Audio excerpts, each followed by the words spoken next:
ओम जपाकुसुम समकासम काश्यपेयम महाधुतिम तमो अरिम सर्वपापघनम प्रणतो अस्मिन् दिवाकरम। नमस्कार, जय श्री राम मित्रों। ज्योतिष के इस मंच पर मैं पंडित आशीष वत्स उपस्थित हूँ आप सभी प्रबुद्ध दर्शकों के समक्ष। सूर्य का मीन राशि में गोचर जो 15 मार्च को होने वाला है, इसका प्रभाव आप सभी जातकों पर क्या पड़ेगा।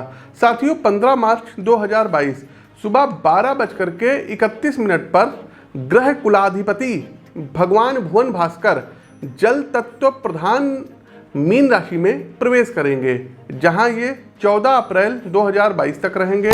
लगभग एक माह के इस गोचर काल में अग्नि और जल का यह संयोग आपके जीवन पर क्या प्रभाव डालेगा।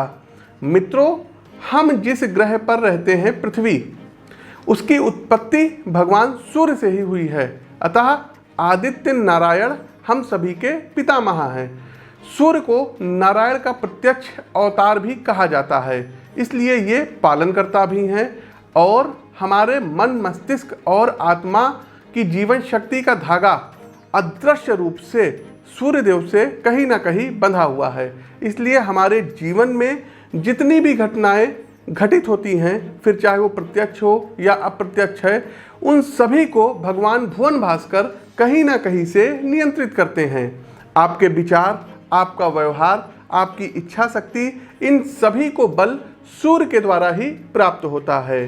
साथ ही साथ दर्शकों, एक बात और बताना चाहेंगे, 5 राज्यों के परिणाम अभी चल रहे हैं, लेकिन दर्शकों, 1 वर्ष पूर्व लगभग हमने प्रिडिक्शन किया था कि उत्तर प्रदेश में योगी आदित्यनाथ की सरकार, बीजेपी की सरकार सत्ता में वापसी करेगी। आप उस वीडियो का पहले लिंक देखिए, डिस्क्रिप्शन बॉक्स में भी लिंक है।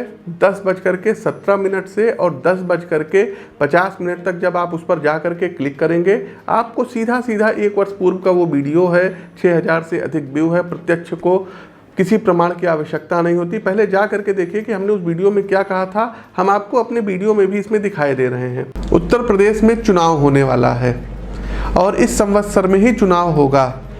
तो दर्शकों, कुंडली का तो विश्लेषण कर ही रहे हैं और काफ़ी कुछ उस नतीजे पर हम पहुंच सकते हैं। इस साल भी दर्शकों 2022 में उत्तर प्रदेश में, यूपी में योगी आदित्यनाथ की जो सरकार है, ये पुनः सत्ता में आएगी। ये आप लोग मोटे मोटे अक्षरों में नोट कर लीजिएगा, इस वीडियो का इसको आप लोग देख लीजिएगा। दूसरा दर्शकों, मणिपुर के बारे में हमने प्रेडिक्शन किया था कि मणिपुर में कमल खिलेगा और वैसा ही होता दिखाई पड़ रहा है। आप उस वीडियो का लिंक देखिए। आगे बढ़ते हैं दर्शकों, मणिपुर। तो मणिपुर में बीजेपी क्लीन स्वीप करेगी, सत्ता में आएगी। तीसरा दर्शकों, गोवा के बारे में जो हमने प्रेडिक्शन की थी कि गोवा में कमल खिलेगा, बीजेपी सत्ता में आएगी, आप उस वीडियो को भी देखिए और यही हाल गोवा का रहेगा। गोवा में भी भारतीय जनता पार्टी सत्ता में आएगी। दर्शकों, पंजाब के बारे में हमारे पास हकीकत आपको बताएं कि भगवंत मान जी की कुंडली नहीं थी। हमारे पास जिनकी कुंडली आई थी, हम आपको बता दें, कैप्टन साहब की कुंडली आई थी, चरणजीत सिंह चन्नी जी की कुंडली आई थी, उसके अलावा बीजेपी के कई नेताओं की आई थी, अकाली दल की भी आई थी, लेकिन इनमें से किसी की कुंडली बहुत स्ट्रांग नहीं थी, इसलिए हम इसमें कुछ कह पाने में असहज थे। लेकिन जो पार्टी की कुंडली थी, आम आदमी पार्टी की कुंडली थी, तो उसमें हमने साफ साफ कहा था कि बहुत ही अच्छे, मतलब आम आदमी पार्टी का प्रदर्शन बहुत ही अच्छा रहेगा और वैसा ही होता दिखाई पड़ा।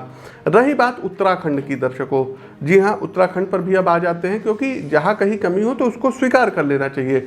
उत्तराखंड के बारे में दर्शकों हम आपको बताएं कि हमने वहाँ प्रेडिक्शन की थी कि बीजेपी और कांग्रेस के बीच बहुत कड़ी टक्कर रहेगी और हमने वहाँ प्रेडिक्शन किया था कि कांग्रेस सत्ता में आ सकती है। ये मैंने वहाँ प्रेडिक्शन किया था। ये प्रेडिक्शन हमारी गलत हुई है। इसके बारे में मैं आपसे माफ़ी मांगता हूँ।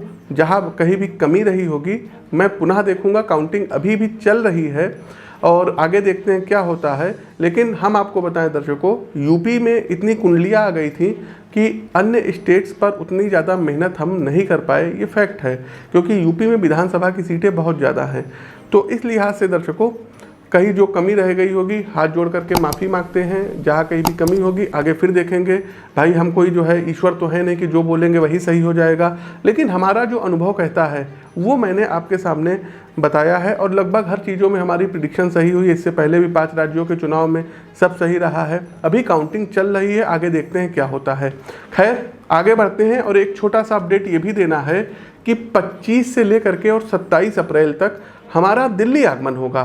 तो जो भी दर्शक दिल्ली से हैं या इसके आसपास के क्षेत्रों से हैं, आप लोग हमसे मिल करके वहां पर अपनी कुंडली का विश्लेषण करवा सकते हैं।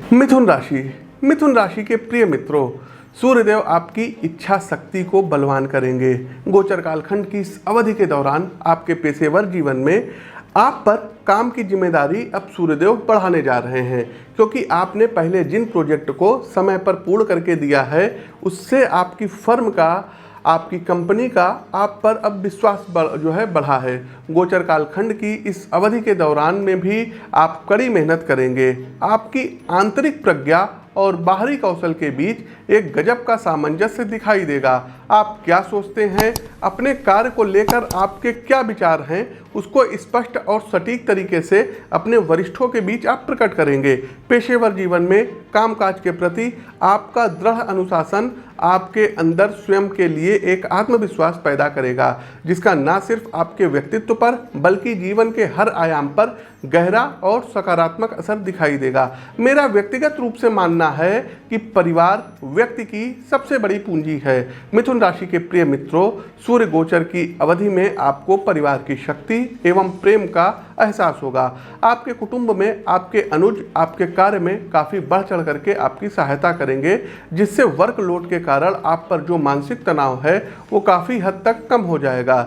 व्यक्तिगत स्वास्थ्य के लिहाज से श्वास संबंधी व्यायाम और ध्यान, ये दो चीज़ें आपके मन मस्तिष्क के लिए परम आवश्यक और लाभकारी सिद्ध होगी।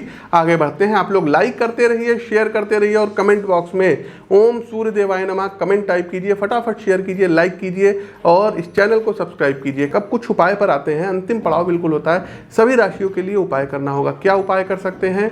तो रविवार वाले दिन आपको गन्ने के रस से भगवान भोलेनाथ का अभिषेक करना होगा सभी राशियों को।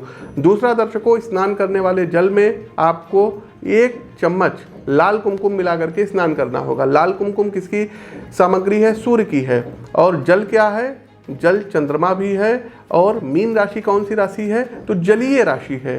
तो इन दोनों को कॉम्बिनेशन को आप बनाइए और स्नान करिए।